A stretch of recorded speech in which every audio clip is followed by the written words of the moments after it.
আজি আপোনালোকক দেখাব গৈ আছোঁ এটা আছাম টাইপৰ মস্ত ডাঙৰ 3টা ৰুমৰ ঘৰ।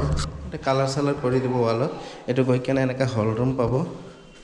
হল ৰুমটো বেছ ডাঙৰ হয়, চাই লওক। এইটো হল ৰুম আৰু এনেকৈ ইয়াতে আপোনাৰ ডাইনিং ৰুম হয় এইটো। আৰু এইফালে আপোনাৰ বেডৰুম হ'ব, এইটো বেডৰুম। আৰু ইয়াতে আপোনাৰ কিটচেনটো আছে। কিটচেনটো বেছ ডাঙৰ।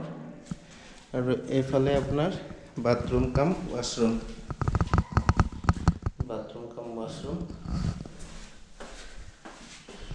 আৰু ইয়াৰে ৰেণ্ট ৰাখিছে একদম মিনিমাম ল' বাজেট আছাম টাইপ হাউচ। ইয়াৰে ৰেণ্টটো হ'ল আপোনাৰ 7,000। ষ্টুডেণ্ট থাকিব পাৰে, ফেমিলি থাকিব পাৰে, বেচেলাৰো থাকিব পাৰে এই ঘৰটো।